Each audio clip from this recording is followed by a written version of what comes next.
welcome everybody to our CTA podcast. I'm Lucas Cuny, chair of the FTVM department. What else do I do? Director of the Institute of Media Arts and comms person for Union. I am here with SBVC's brand new president, Gil Contreras. Gil holds a PhD from UCLA in urban planning, a master's in city planning from MIT, and a BA from UC Berkeley. He has over 17 years of leadership experience in California's community colleges. Most recently, he served as vice president of student services and as interim president at Fullerton College. Gil is also an educator. While at MIT, he led the first ever Chicano Studies module. At UCLA, he was an instructor and teaching fellow at the Department of Chicano Studies. President Contreras is married and lives in Yorba Linda along with his wife. He is raising several children, including a son who is starting his community college education this semester. Welcome, President Contreras. Thank you. Thank you for the introduction. Yeah. We've also had President Kevin from Crafton on. So I asked him this question. So I'll get started with you. What do you think makes a great college president? Yeah, that's an excellent question. As someone who's recently gone through the interview process, that's something you expect to field. But there's a lot that goes into answering that question. I think at the core, it's a love of learning, and to be a good president, you have to be an excellent listener and understand that your role is really to steward the college, to build upon all of the assets of the college and, help guide it through reaching its goals, through a lot of planning, through a lot of relationships that you build.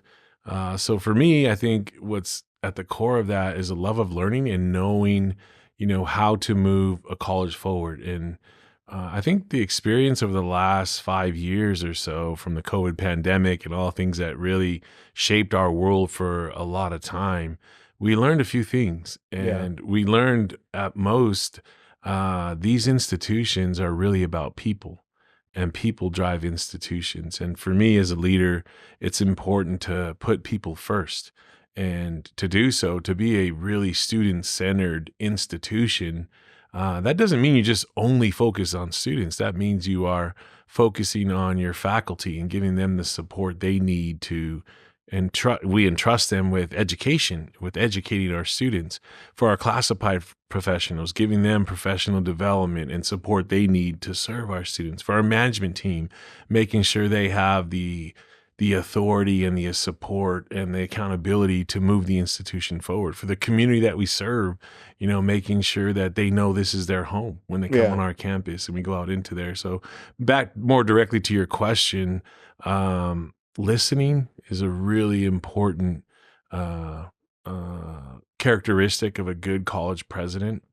Of course, you have to be up to date in knowing what's going on in terms of legislation and all those other things. All the fun stuff. All the fun stuff. The things that keep you up at night. Right. But what is Sacramento going to do to my day tomorrow? Or even bigger picture questions, what is the future of the community college? Or, how is AI changing teaching and learning? Or what does a labor market look like in the next 5, 10, 25 years? And are our institutions, are our facilities, are our pedagogies keeping pace with where we're headed?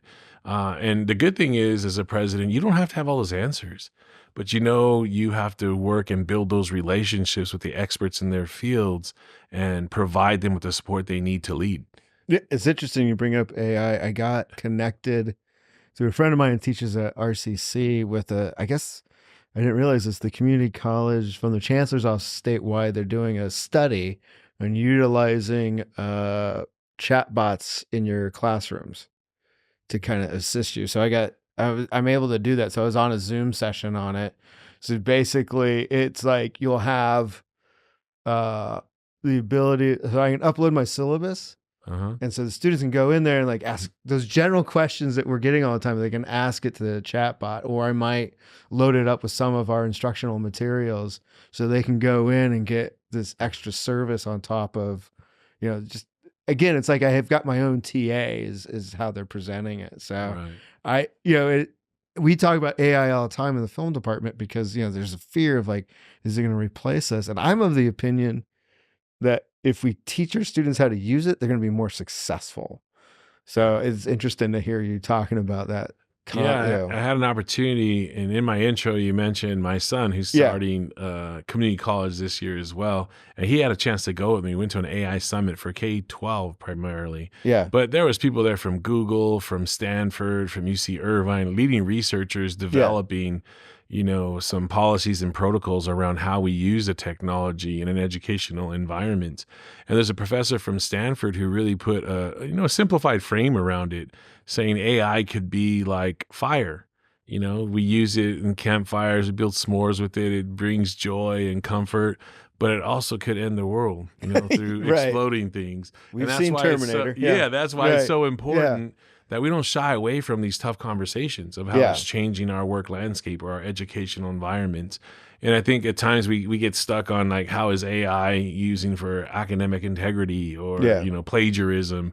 That's only part of it. Like, how can we use AI in education, rely on our faculty to define the terms of AI and how it can promote learning and how can it support instructors in teaching? And I think the other important metaphor he left with was a children's story. I don't know if you ever read the book when you were a kid about Grover. Don't turn the page, absolutely. Then he puts up tape and a block wall. And he puts all these things up. And the whole point of the story was that the monster at the end of the book is us. Like, we shouldn't be fearful of turning that page, but we got to define how we're going to be using AI in education, but also the workplace and how it's shaping our world. Right. And it makes me think of a movie, of course, Oppenheimer last year. As much as it was about the atomic bomb, it was really reflecting back and like knowing we are in this age where we've got a great tool. Are we going to use it? How are we going to use it? So it's definitely it's not boring right now out there in the world, is it? So, no, it's exciting. So you talked about listening a lot. What are some of the things you've heard so far? And I know you've been here a short time, that is sticking with you in terms of, oh, that's a really interesting thing I hadn't thought of, and how can I act on it to maybe make something out of nothing or make something better? Are you talking specifically here at San Bernardino Valley College? Yeah, in the intro you said the new president. I feel like I'm a wily veteran already of 4 weeks or so. And they drop you in the pool hip deep, don't they? I took a deep dive and had a very aggressive tour of this campus and was intentional about getting around, walking around, meeting people. As I've shared in many spaces, just really inspired by the student-centered approach of all the spaces I've been in, and also the warm greetings, the smiles. It could be I'm the president wearing a tie, but also people get nervous, right? Hey, the president's coming by. But no, more on a human level, like, this place means so much to a lot of people. Yeah. This place means a lot to the people who work here, to the students that we're serving, and to the communities right outside our geographic boundaries. Like, this is a place of hope. And that's going to be part of my message at opening day on Friday on what I've seen and experienced in my first month here, and what this place has been for 99 years as we approach our centennial. And in terms of, what is going to be a priority to work on, it's really community building. In the first month, I've gotten a chance to go into a lot of spaces on this campus and learn the amazing work beyond what you read. I read all up and down. I studied this place to prepare. Like, this is a position I really wanted. I see a lot of alignment in this school and with who I am as a person. And I think there couldn't be a more perfect marriage between a leader and an institution at this point in time. And so I'm all in at San Bernardino Valley College.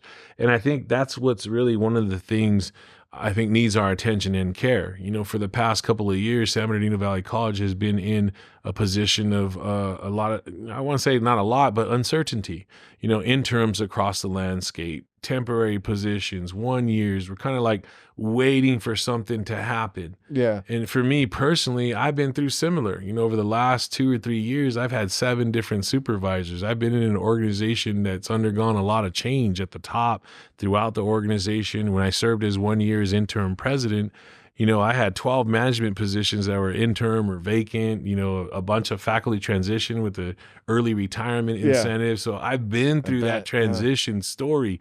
And I feel like my experience through that, leading through inclusive leadership, through shared governance, through conversation, through engagement. And at this point where San Bernardino Valley College is like, hey, we need someone to bring us all together. And, not that I'm going to do it alone, but we're going to do it together. And that's like, I got asked on my roadshow today with the executive cabinets, we went around to the different divisions. One of the divisions asked, like, what's your vision? And I do have a vision. Yeah. It's a great question, right? They ask you that in the interview process. Yeah. And the vision is to live up to the promise of being the community college that serves this community. But it's not my vision. It's a collective vision that ties into our integrated planning, that ties into our collective vision, our priorities. Another thing you hear me talk about at opening day is, do our actions align with our values? Are we who we say we are in writing? And that's something we need to look at, like, this is who say we are, this is what we're working on. So that's something I'm really inspired about. The other thing I'm really inspired about, you said ask one, but hey, go for it. Identifying, it's your time. Our target population's destination transfer. Like, we have some work to do as a system, but especially at San Bernardino Valley College, to increase our transfer rates. We should be the number one feeder to Cal State San Bernardino. We're in the same city. This is our community. So really working on building those relationships, that pipeline, those articulation agreements, the faculty to align with what's going on there, so that we help our students get over to Cal State San Bernardino. And, that this is an exciting time.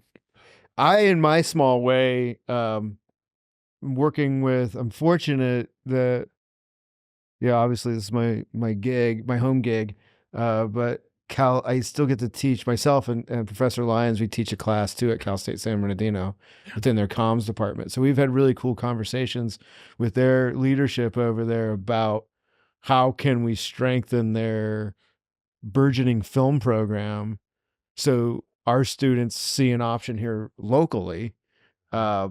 But we also have a lot of students that are going to other places. But talking about that, and we know that there's opportunity between the two colleges. It's an interesting in terms of where the location is. We're downtown, they're up the hill. But in between there's a lot of space, I think, in my head, where the colleges can collaborate. You were talking about, when you came to our division today, I love the arts. And so one of the things that, I get to thinking about is all that empty space on East Street in between us and Cal State. Mm-hmm. There could be a great space there somewhere down the line that's a shared theater space. Mm-hmm. So I agree. I think there's a lot. San Bernardino is a canvas waiting for some really good things. So looking for. So speaking on, but just to that point on public art, like what I learned through applying for this position and what I learned through the interview process and meeting with people already is a real desire to have public art. Yes. Cultural public art that honors, the communities that we serve at this college. So that's something I like to, help support and have a more in-depth conversation with the campus about how we could do that. There are universities that have beautiful sculpture. Oh, yeah. UCLA, Stanford, to name a few. Well, I mean, it's even, UCR, the arts block downtown Riverside. Yes. So something like, that's what I've always seen is there's something like that. And RCC's got their ethnicity art exhibit right downtown too. So something like that, I think the city would get behind. It's Francis Ford Coppola said, "Art will save the world." So that's just kind of where I'm at. Well, it fosters so many. It helps at so many levels, right? Sense of belonging, sense of connection. Making it seem less like an institutional space, but more of a home. And that's really what we want to create here. When people walk on our campus, this is your home. We're here to serve you, to help you, to educate you, to get you to your next goals. And, we talked about Cal State San Bernardino. I also want to talk about K-12. As I prepared for this, I met with Superintendent Ariano. They're doing some amazing things in K-12. Oh, I know. And they're reaching out to us. So we did a backpack distribution on our campus. The mayor was here. All kinds of nonprofits were here. It was a beautiful sight to see the community on our campus and us play a role in supporting that. And, just working with them more to make sure they know that we're here, we're your destination, not in the future, but now. Yeah. And I think it's a really, really important time in San Bernardino, with the mayor and redevelopment that's going on and their ideas. San Bernardino Valley College, us approaching our centennial, Cal State San Bernardino, us all part of that. Yeah. Like just pulling not only this college, but this community forward. I'm just excited. It's really cool for us because I feel like, speaking as a chair for the department, I dove in on the dual enrollment, especially because I saw what the school district was doing with media. Like some of their facilities that the high schools have, which was great because it pushed us to like, hey, we gotta step it up.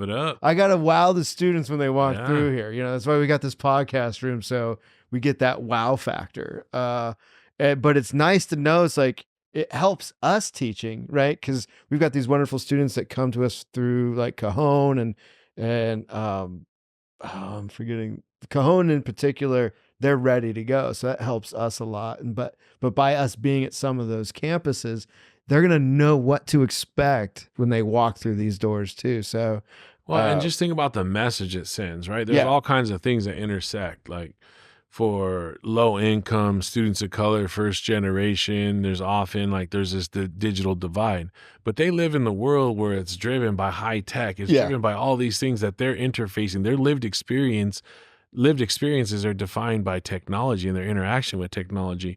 And they come to these spaces, they feel comfortable. They see this is cutting edge. This is something I can get involved in. It takes down the intimidation of higher ed, or the intimidation of that's something that I'm not good at. It takes away those, imposter syndrome type things and saying, hey, I've seen this before. Yeah. Not only that, I'm more advanced than most people at it. I can't tell you, I don't know how to operate my TV at home. I ask my kids, how do you do this? Or how do I get this code? And they're so far ahead of us. You'll notice my assistants here about half my age. And so there's a reason for that, because they know a lot more. I mean, that was one of the things that I prided myself on. We got some of the equipment that we brought into the department that was ahead of other schools.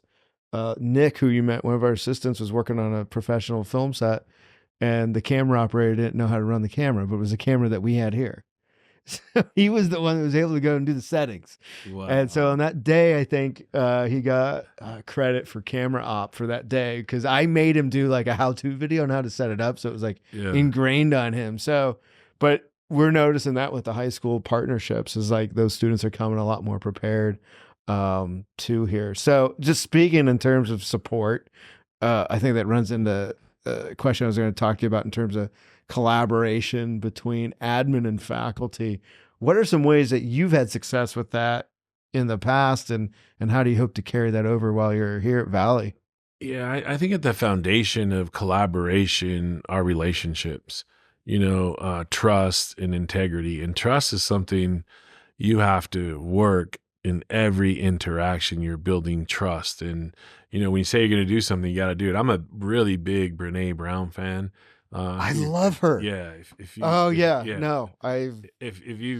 read her work, she's been on Dax Shepard. That's how I found out about it. Yeah, we're gonna try to get her here. Let's see if we can bring her to San Bernardino Valley College. My wife will be the first one at the door. Yeah, Go ahead. I'm sorry. Yeah, but it at the core of leadership is relationships, and making sure that people know you're gonna do what you say you're gonna do. And you stand behind your word. There's the other famous book, the 4 agreements, be impeccable with your word, always do your best. Right.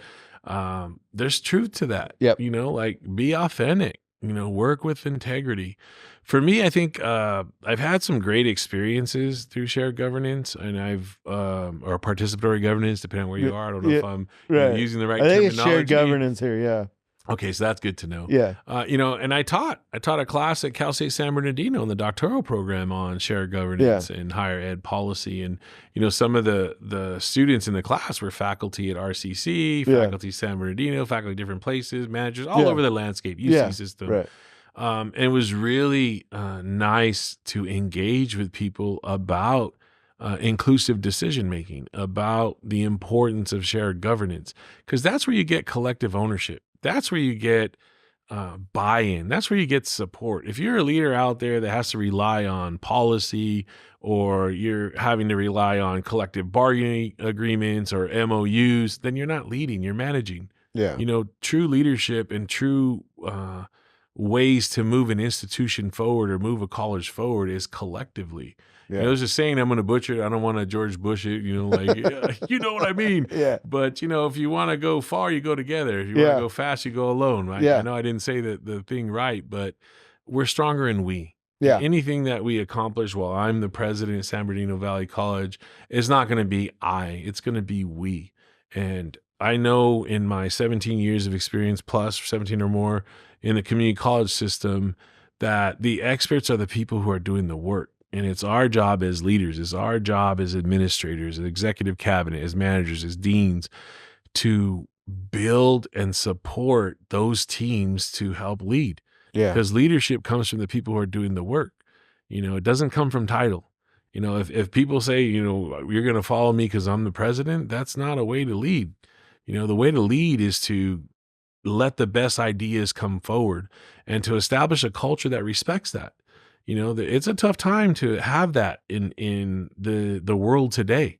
There's a lot of things that are cancel culture. There's a lot of things that if you speak out in opposition to something, or a lot of times people are looking for affirmation and not necessarily new knowledge or pieces of information to support the way of approaching things.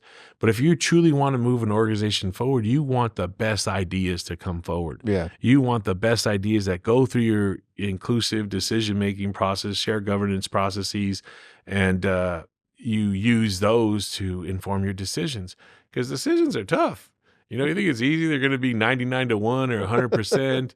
A lot of times there's winners and losers in decisions. Yeah. And, as the president, ultimately it's under your watch. You want to make sure that everyone understands why a decision was made, how you got to the decision, what is the process to get to the decision. This is how it was made. This is why it was made.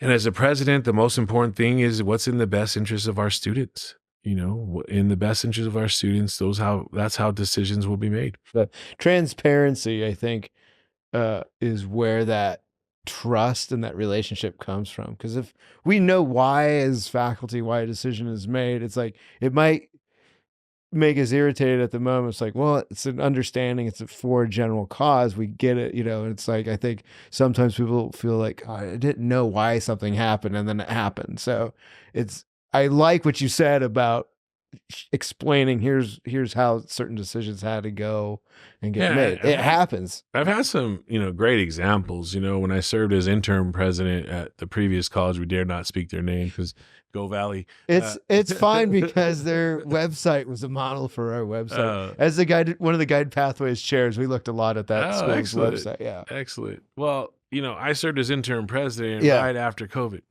And fun. I think one of the things that the district learned from me as I stepped up as from vice president to president was how to include people into the decision making. A lot of places got stuck in modality, not modality, asynchronous, synchronous. Remember all those conversations we were having about, is it safe to be back? Certain divisions and departments like, we need to be in person. It's the only way we could effectively teach. Natural sciences, athletics, some of the arts, film. We need to be in person, right? And so those faculty really pushing, we need to be in person. Other faculty, like, this is the zombie apocalypse. We're never coming back. I never want to step foot again until I retire on the campus. I know I'm being facetious and joking a little bit. I got you. Those are really the sentiments. Right, because we're in this...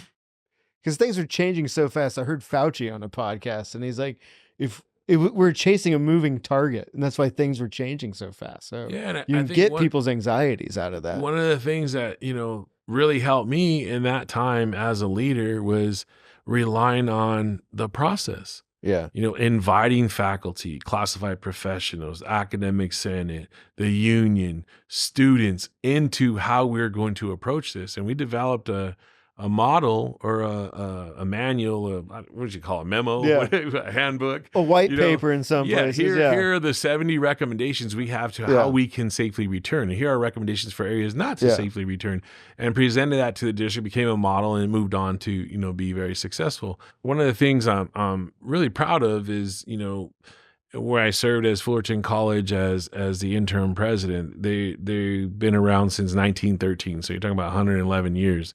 And one of the longest standing community colleges with the doors open in the history of the system. Wow. I'm the only president from Fullerton College to ever be awarded Administrator of the Year by the Faculty Senate.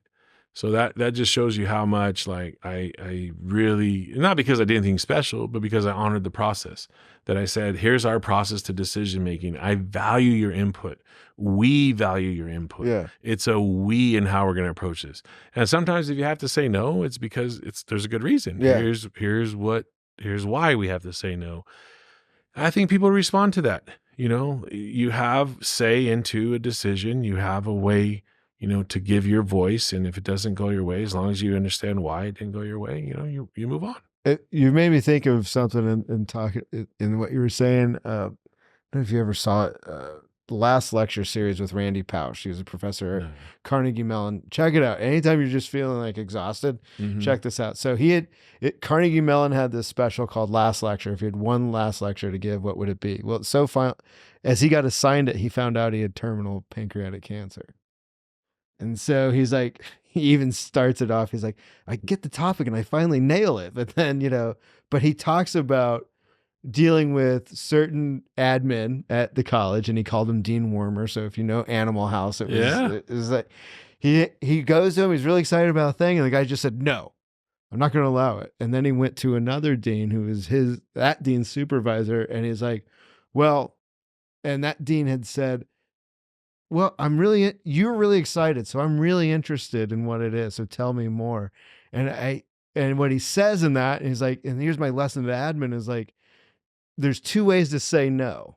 You just be like, no, you can't do it. Or like, I don't know, tell me more. And I share that with you. And then I've fortunate with my dean, because she knows that I can go out of the box on things. She's always great at like, well, tell me more. Tell me how this wants to go. So I love that what you're saying, and I always recommend that last lecture to anybody. It's on YouTube. It made me think of one of the things I believe in as a leader, and you had a chance to meet with the management team a couple of Thursdays ago. You know, the days are blending together. Right. But one of the things I really believe in is find ways to say yes if it's going to benefit students. Yeah. You know, in our system, in the community college system, like it's a big ship and it turns slow, you know, and part of the reason is shared governance, right? Because decision making has to go through. You want to make sure everyone has a way to go through it and has input on decisions. And but we all have to have our rows. Yeah. You know, it's a humongous rowboat we're on. Yeah. We all got to be rowing in the same direction. But it seems over the past couple of years, 5 or so years, you know, some people stop rowing, you know, or, you know, pick the row out of the water or rowing against you. Or threw their paddle into the ocean. Or they're used to how they've been rowing, right? Yeah. Well, I don't want to move it that way. And like, again, back to relationships. If people don't know you care about them or have trust or confidence in you or with you, you know, have a good relationship with folks, it's harder to accept that change. Yeah. You know, because it's not change just for change's sake, because people put a lot of work into what they're doing and they've done things a certain way because they've earned success in the way they're doing that. And sometimes if you bring up, you know, recommendations of how to do it different or have you considered this, you know, people will take it personal, like, oh, am I doing something wrong? You're not valuing what we're doing. That's not it. Like, there's so many amazing things here that are being done. Right. Yeah. That are faculty driven, that are management driven, that are grant driven, that are, you know, volunteer driven, that are, you just go down the list of what's being done here. And if you add something like, hey, can we do that different next time? You know, like, give you yesterday's example. I haven't talked to the cabinet, so I might get in trouble on this, but like, we had a beautiful Welcome Wolverine event. Yeah. Absolutely awesome. Yeah. See the instructional departments out there, new students all excited. I don't know My where students I'm were going. melting. So, They're out there. It was hot. It was burning up. So one of the things like, oh, this was awesome.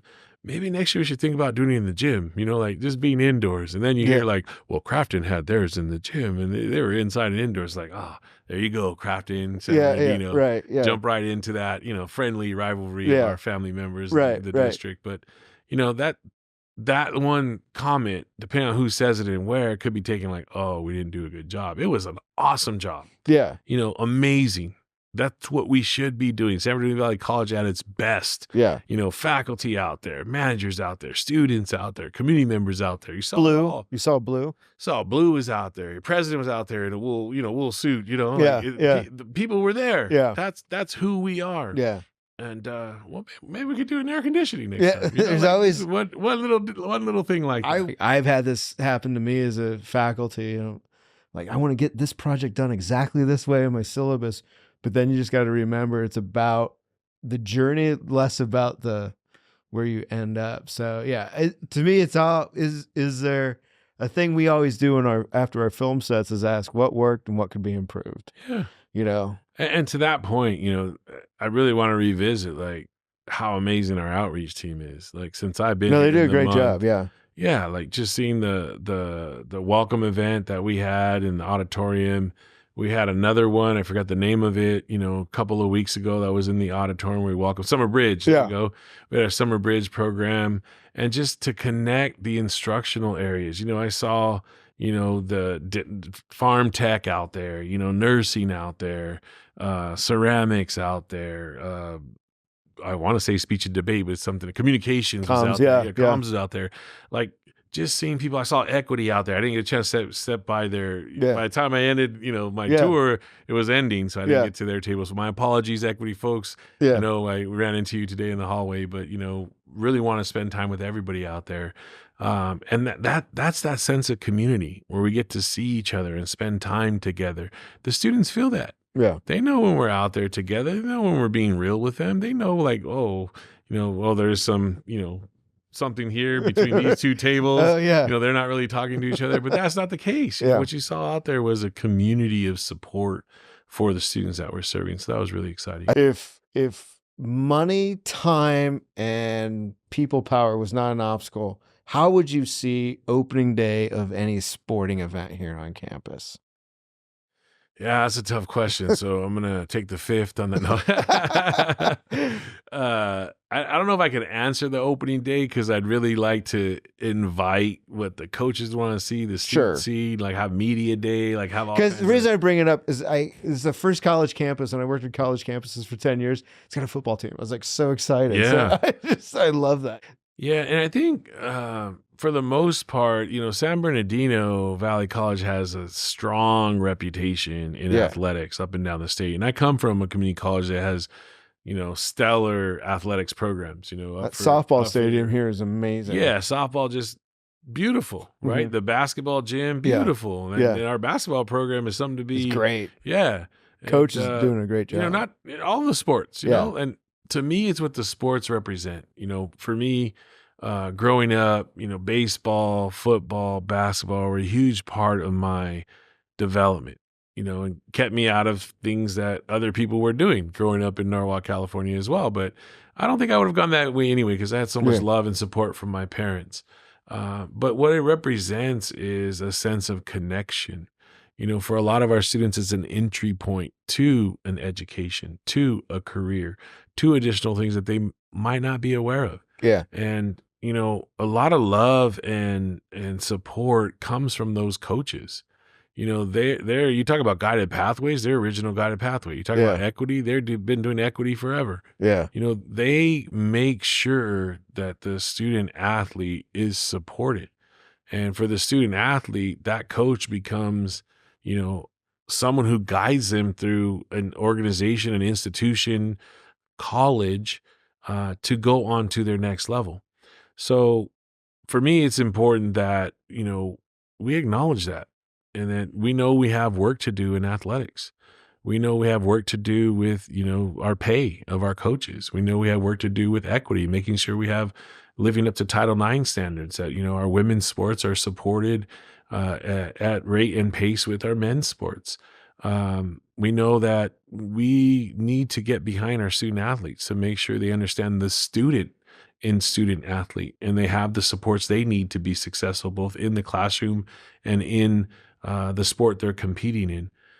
So I know I kind of dodged your question a little bit it's with fine. the media, It's but fine. Yeah. it's something that's really close to me. You know, I played baseball at UC Berkeley my freshman year. I sat the bench, but, you know, I was on the team. It was I walked on the team. I made the team. Hey, it's a D1 school. Learned a lot about, you know, like what I wanted to do, what I wanted to study. And I think for our athletes, our student athletes, that's an opportunity for us. And, you know, you look at the demographics, predominantly students of color out there in those athletics teams.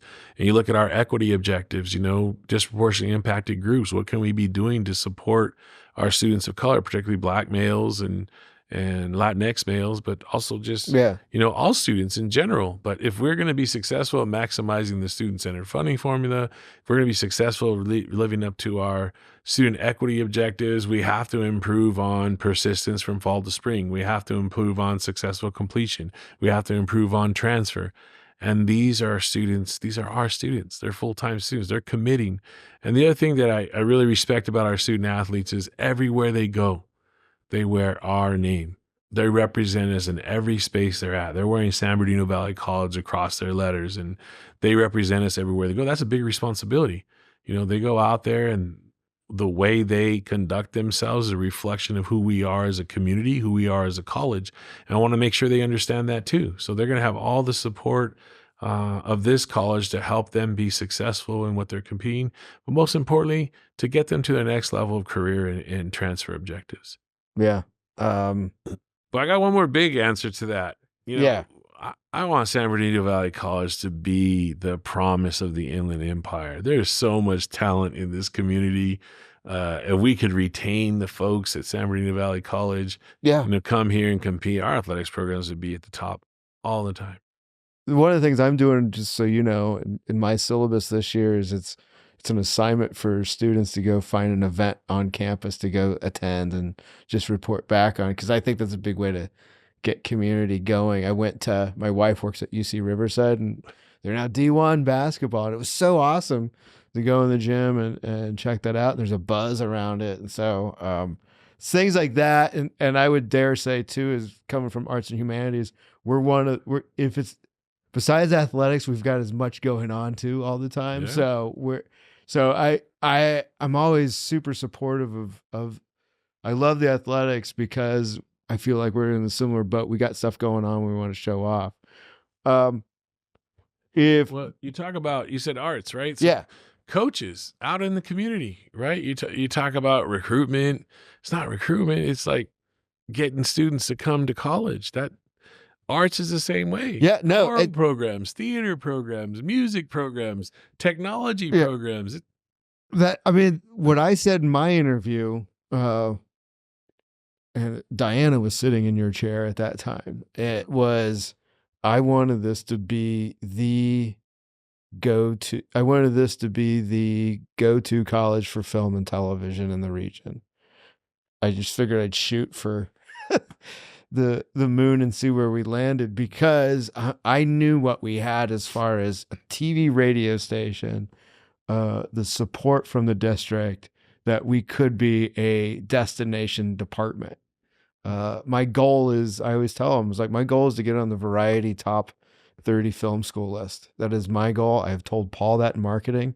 We've got to get on that list, because we should be on that list, because when I read about what those other programs are doing, I'm like, we're doing that and then some. So it is a part of that. And I'm just excited that we've got a non-interim president.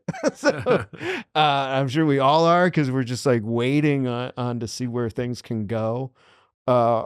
Yeah. I want to send a message out to Coach Turner and to the team who are working hard. Our program's in transition, and we know that. And they started the spring with 19 players, and they're working their way up north of 50. But I really want the football team and coach to know that we're going to be behind them. That we're going to be there to support them. And this is like to our campus community, be there to support those student athletes who are going to wear our colors, and they're going to stand by our college and compete this year. It may not reflect in the win-loss column, but there's more to football and to having a program. And I just want those players to know that we're going to be behind them 100%. Cool. If somebody walked up to you and said, tell me something I don't know about San Bernardino Valley College, what would be the one thing that you've learned in your time here? I know it's been minimal, but that you're like, wow, I didn't know we had that, or I didn't know that program existed, or, that would surprise There's so me. many that I'm learning. I really like I think it's called DEEP, but we have a program for part-time students. Yeah. I think we have a lot to teach the state in serving our students. We are funded on full-time students, full-time Right. model. Most of our students aren't full-time, and that's Yeah. not just us, that's up and down the state. So I think that would be an important thing to share. Like, education needs to transition to, you need to fit into this prescribed calendar of how you're going to complete your degree. And I know that goes against some of the scholarship on academic momentum and stuff like that, but our students are really dealing with life, and they're prioritizing things along with their education. And it's important we know that education is something we believe in. We value education, and we see that as the path for upward mobility. But we also got to know that people are human first, and make sure that education is fitting in their paths. I don't have. Well, that's a great one. Well, that's deep, one. Yeah. I think some of the work we're doing in non-credit is amazing. Like the We've got potential. we've got 3 new classes in that ourselves. Yeah. The work that we're doing in non-credit is potential. I liked what we're doing in math, working as a campus community, for folks who are headed down, STEM type fields, and folks who are headed down areas that may not need as much math, because math is challenging for folks. For many years, It was challenging for me. orientations. I would start my orientation as an EOPS director, because Yeah. I knew that, math was one of the bottlenecks that we had, and asked them, the students as they onboard, how many here, raise your hand if you hate math? Yeah. And 90% of the people are like, oh, but a lot of it wasn't that. It's just that they didn't have the fundamentals. They were struggling with, addition, subtraction, division, fractions, multiplication. Making it meaningful, which I think is, Yeah. and I'm going to give a shout out to Professor Castro, who came up with a finance math class. Some of my students have gone through that, like, oh, this makes sense to me. It matters to me because it's about auto loans. It's about these different things that, like, oh, okay, if I take out that student loan, here's what that really looks like, So that's when math got meaningful to me, is when I was in film school and there was a class just on, like, well, you need to figure out your ratio and how much you can, because at the time they're still using film a lot, but we do too. But you had to figure out ratios, and so things made sense. So yeah, I'm still kind of afraid of math. And I have a lot of ideas as we're going to develop a task force as we approach the centennial, and some of that will come out there. So I don't want to let it out too soon. Give a teaser. Give a teaser. I do have a good one for that answer. It really goes back to my training in urban planning. Our built environment is absolutely gorgeous. Our athletics facilities, amazing. The new building that we got a chance to tour a couple of weeks ago. I saw the outside of it for the first time. It was state-of-the-art technology and flexible spaces. Kudos to the faculty and staff and the user groups and all the people in the district who are, working to do that. Sustainability, like some of the stuff we're doing in sustainability, like we're going to get awards for what's going on here. And that's a lot of credit to the people who came before me, the interims, Linda Fontella and Scott Thayer, and going back to, you mentioned Chancellor Rodriguez, that I'm going to sit here, we're going to do a ribbon cutting, but like all that hard work was done by the people who came before me. And I think a lot of times as a president, it's important to recognize that. Like, you're entrusted with this position to steward the college forward with a lot of hard work that has gone on before you. And I really just look forward to that. So I think that would be look forward to continuing that legacy and that legacy of leading with love and inviting people into the conversation. But I think that's something that is a really big brag point. Like if you go out in the community and you share like the built environment here, it is a beautiful campus. Yeah. No, we're proud of it. Well, I know you're a busy guy, President Contreras. Well, this went fast, huh? I know, right? Time flies when you're having fun. And anytime, I told you this the first time we met, anytime you want to come by and see what we're doing, the weirdos here over in the film department, we kind of have a little fun over here. Feel free to stop by anytime and see what we're up to, see what the students are doing.